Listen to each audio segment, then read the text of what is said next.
I'm Brian Pieralisi, the Extension Cotton Specialist in Mississippi State, and I'm here alongside Dr. Darrin Dodds. Yep, I'm Darrin Dodds. I'm the former cotton specialist here at Mississippi State, and I now serve as the department head. And Dr. Pieralisi and I are going to talk to y'all today about some aspects of cotton irrigation. Yeah. So we're going to start by just kind of talking about cotton irrigation and look at variety placement, irrigation tools, and just ways to manage your irrigation practices. So when you think about cotton irrigation, I mean, why do we irrigate? So we've been doing this for years and years and years, as far as history can go back just about. But irrigated cotton typically yields greater than dry land, and we do that mainly to try to reduce an abiotic stress to help increase yields, maximize yield potential of these varieties. And there are exceptions. You can have too much water, or from rainfalls, or poor management of irrigation, and also from variety selection. Thing I'll add to that, Brian, I'll take just a moment. I've always contended that cotton irrigation is one of the best tools that we have, but it's one of the most poorly understood tools that we have. Now, we've certainly came a long way with that in the last 5, 8, maybe even 10 years with soil moisture sensors and surge valves and computerized hole selection and all these things. But still, it's not uncommon to see a dry land portion of a given field out yield an irrigated portion of a field. And a lot of reasons for that. For those that have pivots, I've heard it once, I've heard it times. My dryland corner is out yielded under my pivot. Why did I spend all that money running my pivot? Or if you got dryland and irrigated kind of in really close proximity, man, my dryland made just as good as my irrigated. Why did I run water down the furrow 3 times? And there's a lot of reasons why that can happen. And that's what complicates your. It can be, something as simple as you pulled the trigger on water, and then the next day you got a 2-inch rainfall and it's out there saturated for a long time, and your dry land didn't. Or, roots. Probably the thing that we don't take as much account for as we ought to is the rooting structure of cotton, and especially in a year like 20, with as wet as it was early on, I would argue as a whole we had a really shallow rooted crop, simply because when that cottonseed was put in the ground and started to sprout and started to grow, in the 30 or 40 days after that, that rooting system did not have to go seeking out water deep, like it would have had been a lot drier. So we've seen this before, and the thing to keep in mind with that is when or are fairly certain that you've got a shallow rooted crop like we did this year, you have to adjust your irrigation strategy to accommodate that, which is just another complicating factor of irrigation. And I don't know that Brian nor I will have all the answers to these problems in this presentation, but those are certainly some things to consider when you are talking about water and cotton. A lot of that this year, and it could be just because it happened this year, it's probably not going to happen next year. We saw a lot of that in the northeast part of the state with the really shallow rooted, and then it turned really dry on it fast, and then it was a hustle to get everything out so you could keep it watered. So there's a lot of variables, but there are some rules of thumb, to keep. Some things you can expect to see, and Darrin, I know you had a point you wanted to add to this, but if you're with cotton irrigation, we've seen in the past an increase in height, obviously with irrigated over dry land, and with the increase in height, you have an increase in nodes, and then at defoliation time, we've seen nodes above crack mold, which in theory could increase your yield potential. Yeah, so when you look at this, and I'm gonna test my technological skills here. If y'all can see that mouse moving on the screen, and on the right side of the screen, what that's showing you is the difference in above crack bowl on dryland cotton and irrigated cotton. Now, when you look at that graph, our dryland cotton at the time we took these data, which was the end of the year, right before we got ready to pull the trigger on defoliation, our dryland cotton had about 6 nodes above crack bowl, and then our irrigated cotton about 7.6 or 7.7. Or rather 6.6 or 6.7, nodes above crack bowl. So what it tells you is the irrigated cotton had a little bit of delayed maturity in effect compared to the dryland. And that number may not seem like that big of an issue. But keep this in mind. Typically, in order to go from one node of a crack bowl to another, so let's just say you've got a cotton plant out there that's got 6 nodes of a crack bowl. To move that maturity along and get it to 5 nodes above crack bowl typically takes about 50.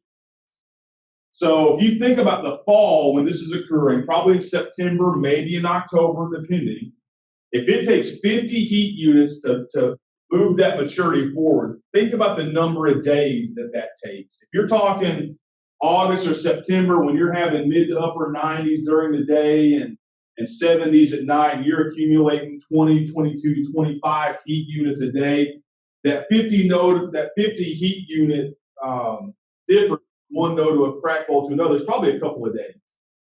But if you move into late September, October, when you start getting into potentially the 80s and the 50s or 60s at night, and you start accumulating, say, 10 heat units a day, that 50 heat unit difference becomes 5 days instead of 2 days. My point being, in this situation, when we irrigated our cotton, we had to wait longer into the fall to pull the trigger. And that difference between your dry land may be anywhere 2 days if it's a really hot fall, to sometimes 7 to 10 days if it's a really cool fall, depending on when this occurs. So keep in mind, yeah, we can book our yields and we can protect our yields, and that's certainly why we irrigate. But it also pushes us a little bit deeper into the fall as well.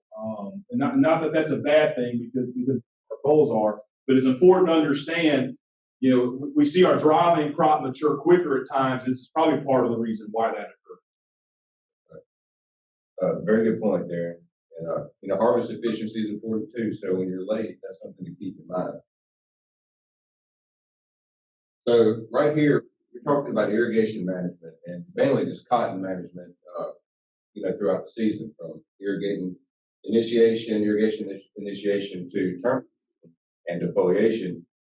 It's good to keep in mind the zones in which your cotton, where it's distributed, your lint is distributed. So this is kind of a simplified table, but I wanted to illustrate in the different zones, moving vertically up the plant. I have zone 1 through 3. Okay, zone 1 is nodes 5 through 8, contains about 34 to 37% of your lint, depending if you're skip row or solid.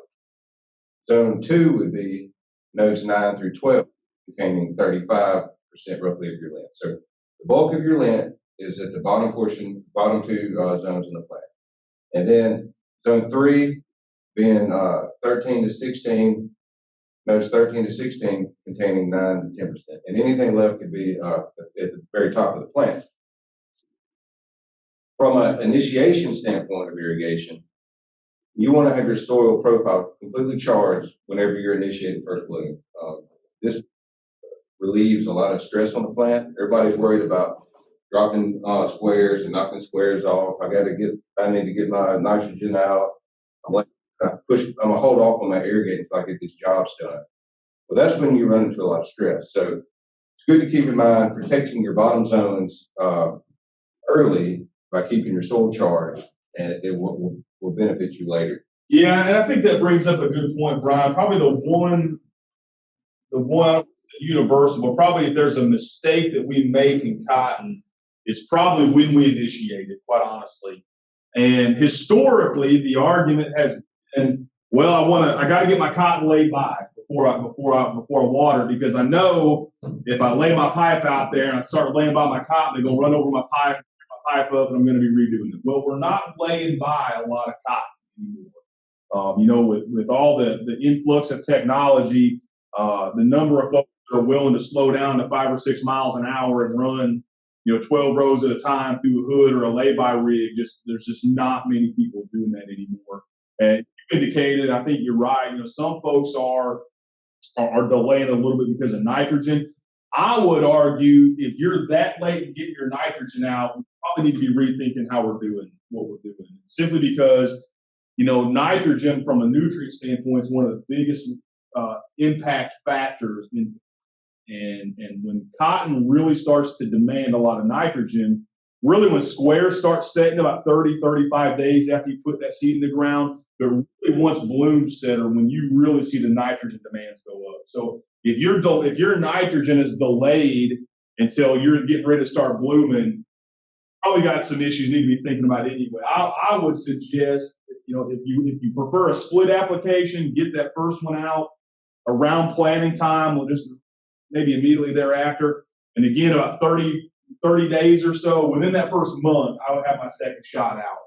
If that's the case and you're not laying by anymore and you got your weed control in check, get the pipe out there, have that pipe sitting on go where when you're 4 or 5 days or so and blooms starting to show up, you're getting a shot of water down that row. And that way, when those blooms come onto the plant, as Brian indicated, you're sitting there with a full profile of moist soil, because we've all seen it. We've all seen it when irrigation gets delayed, and this is the mistake I think we made.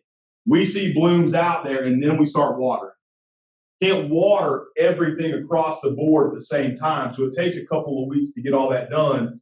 And inevitably, when we do this, what do we see at the end of the row? When that water in there, we see squares piled up 10 inches deep and universally across the tail ditch, where that water come in there and that cotton wanted to take off and go back vegetative, and it pitched all those squares off and they piled up. And the first thought in our brain is, how much yield do we just pile up at the end of the row? So I think he makes a great point in that if we can get all these other factors on the farm accomplished, getting that pipe out there and getting that water down the road where your profile is full going into first bloom is the most critical decision that you can make in cotton irrigation. Beyond that, I think we've got a whole lot more flexibility, but that's the one, if there's one area in irrigation and cotton that we have the least amount of flexibility and to minimize risk associated with it, it's when we start that irrigation. Very good points. And then just to reiterate the last slide, cotton also expands horizontally. So when you start thinking about position fruit on these nodes, you have first, second, and third. Well, the vast majority of the cotton, the lint, is going to be distributed first position fruit, which is what you would like to protect. And this is just a good, this is just something good to look at, just to reiterate the fact where it's distributed. And then when you're looking at your vegetative distribution, obviously skip row is going to have a little bit more because there's more room to spread out. But when you're making these decisions, especially later in the year when to terminate irrigation, you can see that by the time you're getting close to crack bowl, most of it is contained in zones that's already developed. So it's a good idea to give it a good thought before you run that water through the last time, what you're really trying to fill out versus loss. Yeah, and that's the other thing I see folks agonize about some is they get into August. When I say, here in Mississippi, into August, we start thinking, I got a little bit of moisture. Should I put a shot of water down the road? Should I not? I kind of feel like I'm darned if I do, darned if I don't. Part of that decision, there's a couple of things to think about. Number one, get a good idea of what you got in the soil profile. If you don't run soil moisture sensors, take a shovel. We've all got a shovel in the back of the truck or in the shop somewhere. Go take a shovel and dig down a little bit and just kind of see what you're dealing with. The other thing, keep in mind the root system we talked about earlier. What I would tell you in a year like 2020, where we were very likely shallow rooted, if you got down 6, 8, 10 inches and it was really, really dry and I know my crop is shallow rooted, I'm much more apt to put a shot of water down that row versus if I know I've got roots running 30, 40, 50 inches deep and I get down 6, 8, 10 inches and I'm running into moisture, I'm much less likely to put a shot of water down the road in that situation. So make sure you know what you got in the profile. Make sure you know what kind of root system is on your plant. But then look at the plant itself. If you get out there and let's just say you're within a week or so of the first crack bowl and you go up that plant, let's just say the ball's on, nodes 5 through 10 or 12 are maturing out and they're starting to get hard and at some point in time they're going to start moving up the plant. Think about what you're trying to protect. You're trying to protect yield in the upper portion of the plant that as you go up in the plant contributes less and less to your overall goal. So it begins to become a risk versus reward thing. You can spend $10 or $12 to put water down that road, but are you going to get $10 or $12 back to do that?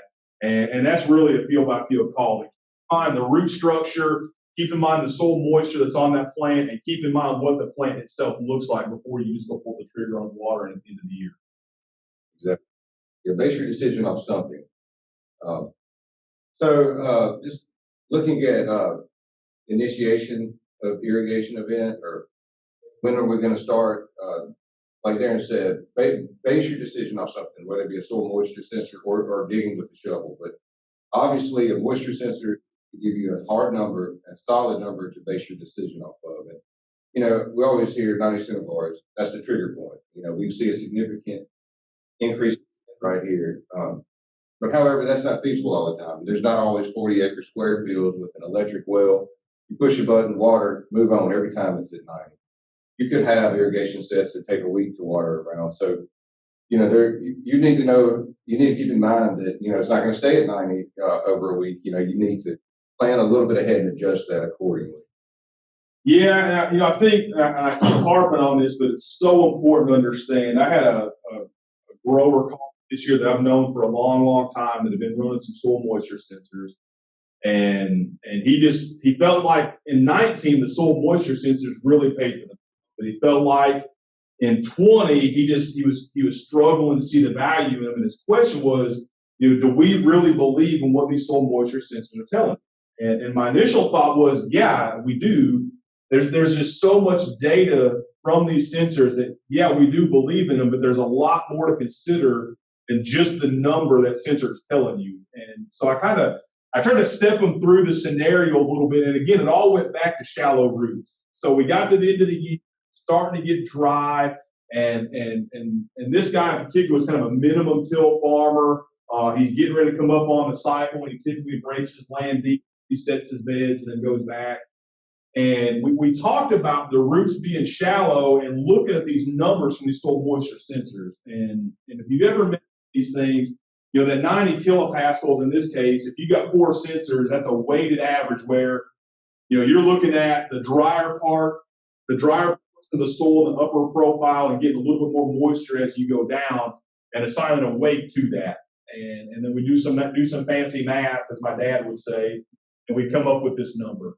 But part of what you have to consider, so let's just say you have a soil moisture sensor that's sitting there at 24 or 36 inches deep, and it's telling you've got plenty of moisture. That's going to influence the number that you're seeing or that you come up with to determine if you're pulling the trigger or not.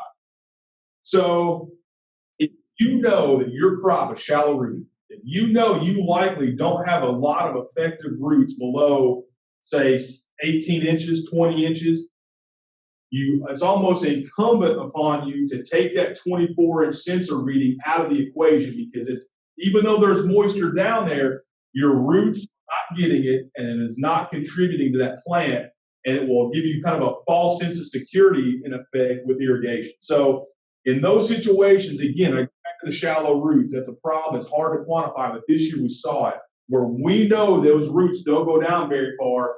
Just because you have a soil moisture sensor down tells you got moisture. If your plant can't get it, it's of no effect to you. So don't just rely solely on the number. Understand the situation you have with your plants at hand, because it's easy just to look at those numbers and say, well, I don't really need the water because I've got, X kilopascals in this field, and I know I'm about to open up. And that may be true, but if your roots are only in the upper 18 inches, and the upper 18 inches is really dry at the surface and getting progressively more moist as you down to that 18 inches, you may in effect need a water, and that water may help you protect your yield or even improve your yield. But if you've got something down there 24 and a good bit of moisture down there, and it tells you don't irrigate, and you don't, then you're kicking yourself the rest of the year, wondering why the top of the plant didn't fill out, and then when you go foliate it, there's a 8 or 10 or 12 inch switch in the top of that crop, and that's the one thing nobody wants to see in a cotton crop at the end of the year is a switch. So again, the sensors are a great tool. They really are, and we've got a mountain of data that tells us that they work. But you also have to understand what into those numbers the sensors are giving you, and don't just take those numbers at face value. Understand the situation that your crop has, and then use that with the sensor to make the best decision. Yes, and just one more thing about that. Also understand your soil type. Like Darrin mentioned earlier, at 24 inches, you're likely not tapping into that in certain scenarios. But also your soil type. You have these sealant type clays, when you do initiate water, you're not getting that water probably every 10 inches. heat. So, just pay attention to your soil type and look at your triggers and try to make an educated decision. So that's initiation. Now looking at when you're going to terminate your irrigation. These data suggest that from 2 weeks before crack bowl to 3 weeks after, there is no significant difference in lint yield. We talked about this previously, and it goes back to looking at your roots, how much moisture is in your soil profile, how far away are you from crack bowl, and are you going to get your $10 or $12 back? Yeah, the biggest thing you think about, you look at this graph. So it's what this graph is depicting is 2 weeks before first crack bowl, 1 week before first crack bowl, at crack bowl, 1 week after, 2 weeks after, and 3 weeks after. And that's referring to when we pull the trigger on irrigation. So if you look at that, we watered 2 weeks before crack bowl's typically going to be about the 1st of August. In any given year, if everything's normal, if there ever is a normal. I think 2020 has shown us that there's no such thing as. But then say the first week of August, crack bowl typically occurs here sometime mid-August or so, and then 1, 2, 3 weeks after. If you think about that, that's about a 5 or 6 week span of time, and in all the years we've done this, at some point in time during that area, we have gotten a little bit of rainfall. And I know folks really get nervous about, I roll my pipe up, I put one more shot of water down it, and there's a lot of trepidation that goes with that. These data would suggest, this came from multiple years, multiple locations, work done here at Mississippi State. These data would suggest if you are in the ballpark of crack bowl and you've got a relative amount of moisture in that soil profile, I don't know that it pays to put enough water down that road. And the other thing to think about with this is at the end of the year, again, this is a risk reward thing for me. You think about if you've got a big, lush cotton crop out there and it's holding the leaves really good and it looks really good, and then you're going to put a shot of water down that road. What does that do? That gives you a moisture source that all those disease organisms that are huddled up on those cotton balls are wanting, really run the risk of increasing the amount of hard lock and bowl rot that you see. And that's where I come in with the risk portion of that. Hard lock and bowl rot typically don't start affecting those bowls until they start cracking open. It's not like it's some kind of an animal or insects in there drilling through the wall of that cotton bowl that's going to do that. Now, there are some things that do that, but not these organisms. But when these bowls start cracking open, there's like 200 or 300 different organisms that can cause bowl rot, but they don't jump on it until they start cracking open. Well, if you've got cotton, especially when you get to crack bowl or thereafter, that start open and you put a shot of water down that row, that's a perfect time to blow up that disease complex and then start to see hard lock, bowl rot, whatever, especially in a situation where you have really thick canopy where it creates a really humid microclimate down the bottom of that. For me, it's always scared me to death to see water go down that row and introduce moisture in there when you've got a thick, rank, lush canopy when we're starting to open up. And I know we've got some folks that really like to water a week or two after crack bowl, but it just scares me to death because the bowls that you potentially impact, as Brian showed you earlier in one of the graphs, are your most productive plant. Those lowermost, innermost bowls on the plant contribute the most to your yield. And those are the ones that are cracking and opening up at the same time you're putting the water down there. And it doesn't take hard locking or rotting very many of those to start causing you some pretty serious yield losses. So really just be aware of that. Be careful if you like to put water down the road late. Just be careful with it. Understand there's an element of risk that goes with that. Yeah, and I would definitely check the weather forecast if there's any rain or tropical events. That's where you run into trouble with water, and then you get it excessively wet after that. It just makes for a bad combination. Okay, so cotton irrigation again. In Mississippi, the typical irrigation practices that you're going to see in Mississippi are going to head from a pivot irrigation or down the furrow. This is very common. That's what we typically see. There's a little bit there. I'm sure there's options out there, but this is the coming from the Delta. It's a very familiar sight. And then We also have a bunch of tools we mentioned here to help aid in our irrigation. Of these tools, the ultimate goal, what we're trying to do with these is to maximize our irrigation water usage. And we can do a good job doing that if we manage this properly. But there's three basic tools, and that's the computerized hole selection, surge irrigation. Now, obviously, you can get away with, I mean, some people don't want to use all these, like Darrin mentioned earlier. Some people like soil sensors, some the value in them. They do give you a hard number. But I would say the number one, if you're to use one of these tools, is the computerized hole selection. Yeah, really, computerized hole selection is probably the easiest and the cheapest by far to really get into. And once you have it, once you know what your punch sheet looks like, and let's do some pretty substantial dirt work or something goes on in your field, once you kind of got your punch sheet, then it becomes more of an experience-based thing where you see what's happening, you make some minor adjustments. But once you have it, you have it. And you know, there's a couple of programs out there that have been commonly used for a pretty good while now. And really the most benefit from those are certainly on irregularly shaped fields. Yeah. If you've got a nice square 80 out there, you know, it may be a minimal value versus if you got some point rows or whatever. That's where computerized hole selection really starts paying the bills. For sure. I would say probably second after the soil moisture sensors, and then we are really just, I know there's some folks doing it, but I think the adoption of moisture sensors is much more so surge irrigation. And I know Brian and I'll spend a little bit of time on surge irrigation here in a little bit, but we're probably, I'm going to say we're probably at least a solid decade into computerized hole selection, not a little bit more than that. And then we're probably 5 to 6 years into the soil moisture sensor, and then we're really kind of right on the baby steps, if you will, on surge irrigation in this part of the world. I have experience with computerized hole select, well, all three of these, and the computerized selection, immediately you'll see results. Your watering efficiency is going to go up. You're going to water irregularly shaped fields. You know, you're not going to stick baby holes and plug big holes with cotton bolts. I mean, it really works out. And and then the surge irrigation, it's not going to work for every. Your computerized hole selection, in my opinion, other than like Darrin said, a perfect 40 or 80, can work to some degree in any field. But when you're talking about surge irrigation, you're switching water between two irrigation sets. So that doesn't fit everywhere. But where it does fit, it works very well. So when your pipe planner is an example of computerized hole selection. And what it's doing is pairing your flow rate to the field size to create the most efficient hole punch for that field.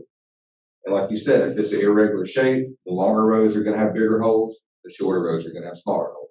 Makes sense, but it's really with your flow rate and field size, and it works. And we've seen return ROI or return of investment, $10 to $25 per acre. And you're getting this back by decreasing your fuel and electricity use. You're conserving water, you're saving time, and as well as just your whole irrigation process can be up to 30% more efficient. Yeah, the thing I would probably add to that as much as anything is there's been a lot of it in the last several years placed on aquifer decline and can we get to our groundwater. And really we as an agricultural community are going to have to get better about protecting our water resources. If you think about it, as we add more and more people to this planet, everybody needs water, and everything on this planet needs water. And agriculture is a prime target for folks because of how much water we do use. But doing some relatively simple things like, really for me on computerized hole selection, the efficiency is the biggest part of that. I know, in my previous experience, if you're punching the same size all the way across, like Brian said, then you're trying to come in and plug some up, whether you're using tying knots and shop towels or sticking Coke bottles in the holes or using the actual stakes they make to do that or whatever. It's just really a pain in the neck to do some of that. You can eliminate that. Yeah, and don't think and don't think if you've ever done computerized hole selection, it's going to be perfect the first year. It's not. I mean, you're gonna. That's what I'm saying. If you've got a punch sheet and you know where you're changing hole sizes, go watch that. Don't just turn it on and forget about it. Walk around or ride around in your truck, your Ranger, or whatever, and make some adjustments to it. And after a year or two, you don't have it well down pat to where those rows are all coming out for all intents and purposes at the same time. And we're starting to eliminate how much water we're seeing run out of that table and out of the field, and essentially put water down the road that we're not using. One other thing I like to mention, just because your well is rated or is certified with the water resources to put out X amount of gallons per minute, don't assume that your well is doing that. I would always suggest get a flow meter, a portable one, check all your wells to get your actual flow rate so you can plug it into the program. And that'll make it that much more accurate whenever you're pumping your hole. I think the other thing too is I think there's some evidence out there to suggest that really the time of year you determine that flow rate can have an impact on what your flow rate actually is. In other words, if you got some time on your hands now in the wintertime, you go out there and check that flow rate. It may be different come June or July when you're actually putting water down that field. So if you're counting on 2,500 gallons a minute because that's what it tells you in January, and you get to June, you may be 2,000, 20, I don't know, something may be different, you know. Yeah. So keep in mind there may be some differences in that depending on when you take those readings. It's not a bad idea to check it often or annually or different times of the year. But if we could eliminate 1 to 2 irrigations using these tools, that's saving you money. All right, so this is just showing you, if you're going to put in a soil moisture sensor, these things are pretty big, and if you're going 6, 12, 18 inches, I see no need to go much over 24, but earth auger can really make that job a whole lot easier. And when you're putting these things in. Yeah, you know, and those bits, if you get a 36 or 48-inch bit, they cost a little bit of money. But if you've ever done this, that $300 or $400 you may spend on that bit will likely save you a lot of consternation, I'll say, versus going out there and trying to use a soil probe or however else you may be doing. That investment there is well worth the money to be putting these tools in. Okay, and then this is an example of what you're looking for. You're looking at your moisture by depth, and then the activity that's going on in your root, and then your rate of infiltration. As Darrin mentioned earlier, you know, just because water's in the profile does not mean that your roots are in the zone moisture is. But the typical reading, it shows your kilopascals going up as it's getting drier, as the bars go inch up to 75, 90. And then you have an irrigation event, and the blue box shows the recharging of the profile. Yeah, you know, I guess, Brian, we're going to advance this. One thing I like to point out to people is this is a graph of one of our growing fields, basically depicting the moisture in the profile at depth. So if you look on the right-hand side of your screen, all those bars represent different depths. So we start at 2 inches all the way down to 34 inches. There's a couple of things really it's important to kind of keep in mind here. So you see it at 2 inches and at 6 inches, you really start to see at a given date that soil moisture start to tail off, getting into a little bit of a deficient situation. Well, then we got a rainfall event. If you about the third of the way from the left on your screen, that arrow point down, that was a rainfall event. So you see that bar go back up. But if you look, what you don't see, you see the bar going up at 2 inches.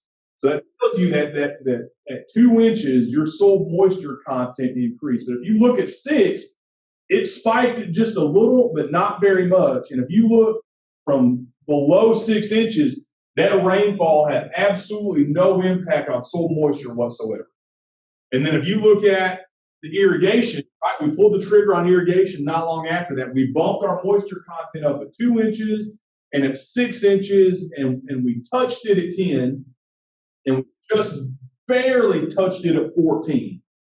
So it tells me a couple of things. This is something where you really got to go this deal, but a couple of things potentially happening here. Either number one, the rainfall and the previous irrigation sealed this field over. It was a kind of a sealing silt loam, if you will. Either it sealed that field over, and then when we put that shot of water down, it went across it quicker than it went into it, which Brian alluded to a slide ago on the infiltration part. Either it sealed over because of the soil type, and or there's a hard pan under this field. You know, you think about where a hard pan typically occurs on a lot of these fields. You know, if you're in a system where you're basically just coming back at the end of the year and touching heads up with an Orkman, you think about where that hard pan usually occurs. It's somewhere 8, 10, 12 inches right up kind of down from the top of that bed. That's usually where it's at if you've got it in that field. So there's potentially a hard pan in this. If I've got this telemetry and I go to my office and I check and see how good my irrigation did, and if I see that my water is not effectively going below 6 inches, it's going to give me cause to go look at this field. I'm going to go out there and try to figure out, okay, is it a seal and silt loam where, you know, my water shot across this set of rows in 12 hours and didn't really go down? Or is it not a sealing silt loam and the water went down, but my sensor's telling me it didn't go down all the way? That's where I'm going to go get some kind of a probe out. I don't care if it's a soil probe. What I like to use, if you you buy a drain tile probe out of the Midwest, will go 4 feet deep, and it's got a little point on it, in that profile really easy. Those things are great for finding hard pans. You can put it in the ground, and if it should go in, you should be able to just barely push on it, and it slide all the way to the handle. If you get that thing and push it in the ground, and it hits a hard spot, and you got to jump up and down on top of it, and you feel it pop through something and then start going down easy again, that tells you got a hard pan. In that situation, I'm starting to think really hard about subsoil in that field because I know it's hurting my penetration at depth. It's obviously hurting my water penetration at depth, and it's causing me problems all the way around. So when you see this, don't just take kind of graphs and these data at face value. Take a look at them and glean more information out of them. Again, in this case, that your water is not effectively getting below 6 inches. Again, it's either a sealing kind of soil and or you got a hard pan, one of the two. But look at this and get the most information you possibly can from the data you have. That's a good point, Darrin. You can find out more to every piece of the puzzle. There's more to it than just water. But to touch on surge valves, if you haven't seen them, I'm sure most of you have seen them or familiar. But this is a surge valve. They're solar powered. You can set a timer to water between irrigation sets. So if you're watering 2 sets, it's going to shoot the water down one irrigation set for a certain amount of time, and the water is going to be down there. And before you start to experience percolation losses, the butterfly valve is going to switch to the other irrigation set. Same amount of time. It's going to go down the furrow, and then it switches back and forth until the irrigation, the 2 irrigation sets are complete. And then, you get your time from your computerized hole selection. That's how you know how long to set it. These things work really well, and they're a time saver. The water's better, water's more efficiently, and you have to unhook the poly pipe each time. You water the whole sets at one time. So you can kind of turn it on and look away, so to speak. Yeah, the thing where I see surge irrigation being a really big benefit are on those soils I just talked about that tend to seal over when you water them. And if you've got those soils, you've seen the first water in the first set may take you 16 hours, 18 hours, whatever the case may be. Well, then after you do that, the second time you water, you're at 8 or 10 hours. That should be an indication that something is different. So if you're taking hours off your irrigation time and you're pumping water, it should give you cause to think about this. Am I getting less down in the profile? And the goal, in my opinion, the only goal, I'll say, never be just to get across the field. If you got a seal and soil, you can get the water across that field easy. But is the water across that field actually doing you any? I would argue in that case it's minimal. We need to be thinking about getting water down into the profile, into those roots to really help us. And essentially what this surge valve will do, if you've got soils that seal, you can set it to water for X amount of time. And then as Brian indicated, that butterfly valve will flip and it's going to go water a second set. When it flips back, your water is going to go across the part that was previously watered and go and send it down the road a little more. But it's basically going to help you get water down into the profile and not necessarily just down the road to the tail ditch. Again, the end goal being to get it into the profile and not necessarily down to the field where we get minimal infiltration into the soil. So like we said earlier, some of the results from the surge are reducing the surface runoff losses. We're really going to decrease the deep percolation losses, and will improve the infiltration of the seedling soils we're describing earlier. And all this together can improve application efficiency of somewhere around 25% or higher in some instances, depending on your soil type and probably depending on if you're having the sealing soil or some kind of hard pan or something. All right, so let's just kind of switching gears a little bit. I also wanted to talk about variety placement in regards to region and agronomic practice or in irrigation altogether. I conduct, or our program conducts the on-farm demonstrations, which is a large plot variety trial. We have 16 of these across the state, both irrigated and non, and hills, and then the Delta. And we also conduct Mississippi official variety trials, 9 of those. Similar thing. But reason I wanted to talk about this is the importance of variety selection across region and agronomic practice of irrigation. So, and this is the on-farm large plot variety trial data. And so they're all set up. Every one of the 16 of these trials had the same core 10 varieties, and they're just planted in different locations. So these tables illustrate irrigated versus dry land. And you can see the top yielding varieties are in bold in each category. And the main difference to point out is irrigated ground this year across all locations was actually about 200 pounds greater irrigated location compared to dry land. Not always the case, but it was this year. And then I'd like to point out just the difference between the varieties from 984 pounds of lint being the low variety to 1289. That's an indicator, to really pay attention to putting the right variety for your type, your agronomic practice, your region. And this is all in the publication on-farm demo. You can get this by each location. I would recommend looking for a location near where your practices are, your farming operation is, to try to, pair some of that. Yeah, the only thing I'd add to that, a lot of times we will use these data to try to help figure out what varieties perform better under water and what perform better under dry land. And really, I think in 20, a lot of it was probably masked by a lot of the rainfall that we had earlier. And I think back to a few years ago, and again, I'm not advocating one variety versus another, but it's one that comes to mind is Delta Pine 1518. If you would have looked at these data from about 4 or 5 years ago, what you would have seen is 1518 did really, really well in the irrigated and did not do so well in the dry land. And that's really was some of the impetus to get our folks to place that under irrigated conditions.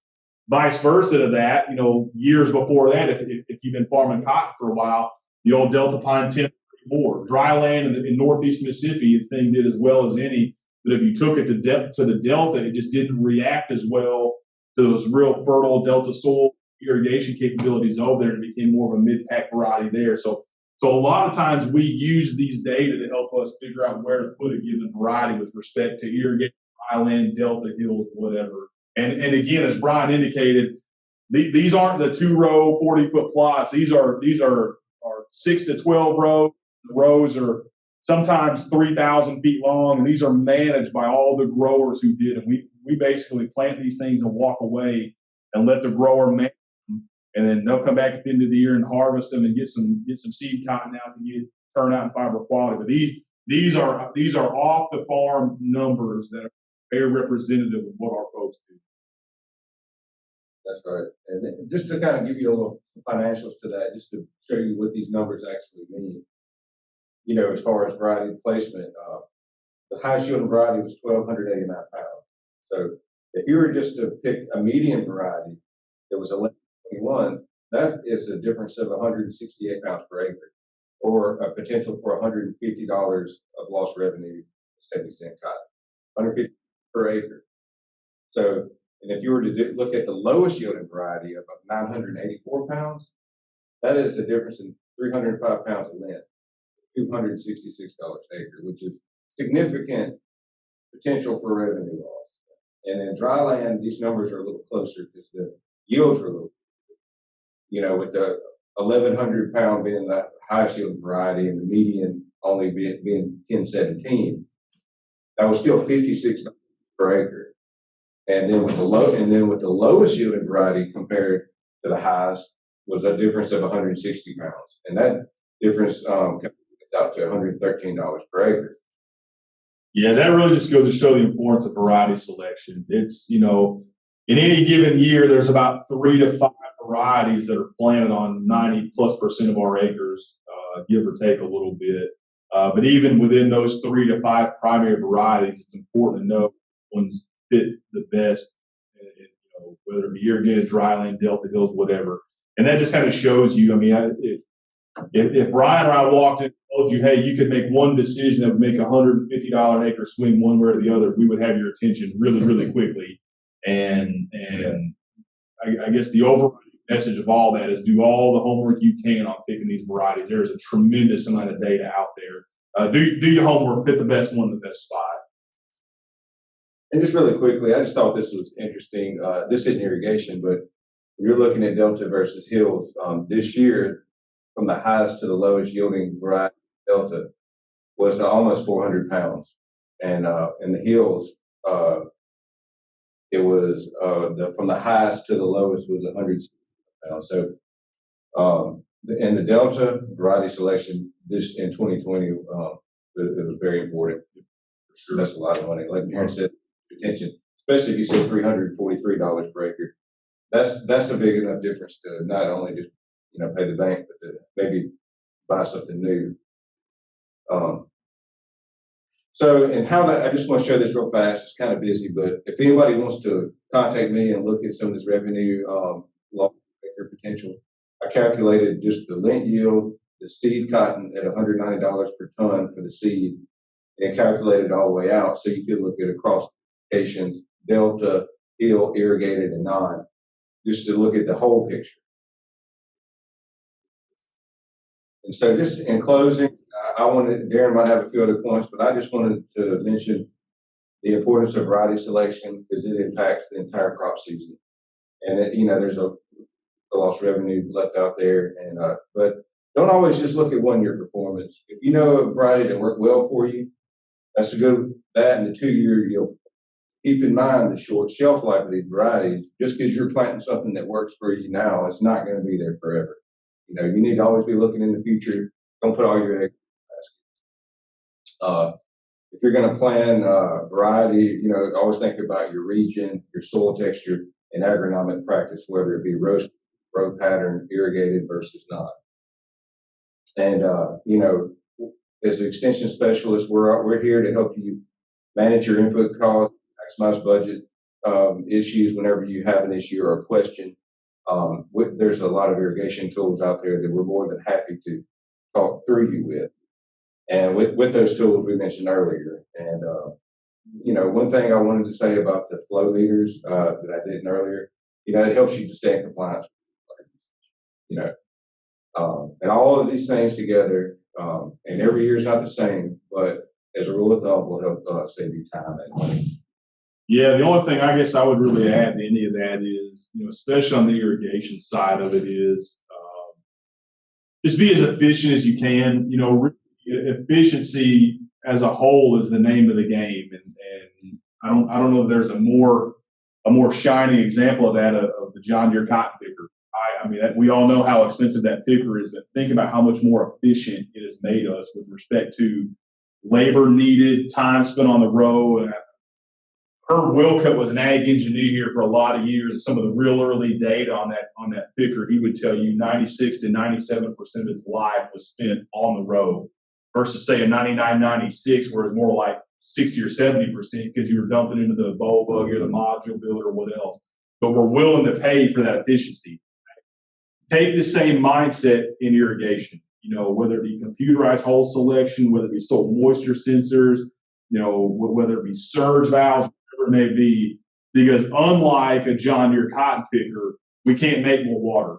And at some point in time, if we continue to go the road that we have, we run the risk of having serious issues with water regulations and the like. So I would just soon avoid that if we could. But just take that to heart. Do the best you can. I mean, there is no perfect solution to it, but consider all those factors we talked about, from what the plant's telling you, what the roots are telling you, what you know about your tools and all that, and make the best decisions you can. And again, like Brian said, I think any of us are here to help you any way that we can, and be glad to talk with you about this. But speaking for myself, I appreciate your time. This virtual format is a little bit of a struggle for me. I would just soon be in front of you guys wearing some kind of crazy outfit and trying to be somewhat entertaining. But I appreciate y'all's time, and I appreciate y'all's attention listening to Brian and I speak today. Yeah, one other thing, our variety trials on the website, as well as MS Crops blog. I thank you for your time. I look forward to seeing you guys in the future.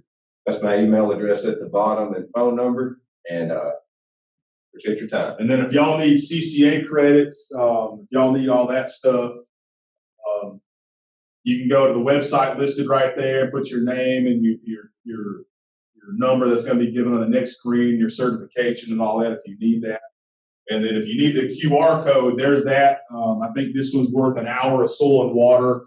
And I know my phone has rang a bunch with us having to cancel the row crop course this year and everything else. I know a lot of folks are looking for CCA credits. So if you need that hour of soil and water, there's the QR code and there's the information. And you can go get it.